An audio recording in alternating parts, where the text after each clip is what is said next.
তিনিটা ব্লকৰ লগ হৈ কিনে এনালমৰ আণ্ডাৰত আমাৰ ইয়াতে হিউমেন চেইনৰ এটা প্ৰগ্ৰেম ৰখা হৈছিলে ইয়াতে আমাৰ 7,000 মহিলা লগ হৈ কিনে আমাৰ ইয়াতে এটা মানে হেৰি কৰা হৈছিলে আৰু এইটো প্ৰগ্ৰেম অনুষ্ঠিত কৰা হৈছিলে এই প্ৰগ্ৰেমটোত আমাৰ ইয়াতে তিনিটা আমাৰ CLF জড়িত হৈ আছে এই তিনিটা CLFৰ মানুহবিলাকে জড়িত হৈ কিনে গোটেই মহিলাবিলাক ওলাই আহি সদলপৰা ওলাই আহি আজি এইটো মানে কাৰ্যসূচীটো কৰা হৈছে আৰু এইটো আমাৰ খৈৰাবাৰী ৰেল ষ্টেচনৰ পৰা নাগাচুবালৈ কৰা হৈছে আৰু বৰ্তমান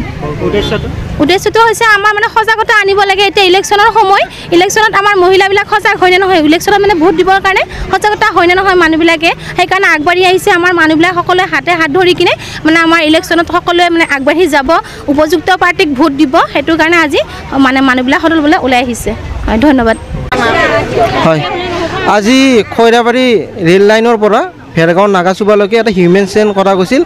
যাতে সুস্থ আৰু নিকা গণতন্ত্ৰৰ উদ্দেশ্যে আৰু নাগৰিকসকলক তেওঁলোকে যাতে কোনো ধৰণৰ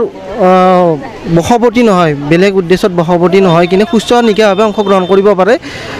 আগন্তুক লোকসভাত তাৰ কাৰণে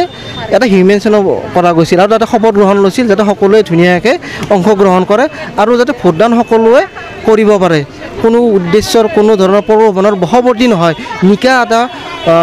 ভাৱে যাতে তেওঁলোকে ভোটদান কৰিব পাৰে তাৰ কাৰণে এটা হিউমেন চেইন কৰি ৰাইজৰ মাজত সজাগতা সৃষ্টি কৰা গৈছিল আৰু এইটো এটা মেছেজ দিয়া গৈছে যাতে সকলোৱে ধুনীয়াকৈ যাতে অংশগ্ৰহণ কৰে সেইটোৱে মেছেজ দিয়া গৈছে আৰু তাত তেওঁলোকে শপতো লৈছিল সকলো এটা আত্মসহায়ক গোটৰ মহিলাসকল আছিল তাৰ লগত নাগৰিক আছিল কিছুমান ভেৰগাঁও আৰু খৈৰাবাৰী অঞ্চলত তেওঁলোকে অংশগ্ৰহণ কৰিছিল আৰু এইটো ডিষ্ট্ৰিক্ট এডমিনিষ্ট্ৰেশ্যনৰ উদ্যোগত এইটো অনুষ্ঠান অনুষ্ঠিত হৈছিল ধন্যবাদ এইটো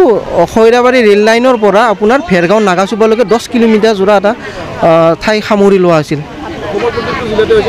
প্ৰত্যেকটো অসমৰ ওদালগুৰি এইটোৱে হয় ওদালগুৰি এই ঠাইতে কৰা গৈছে হয়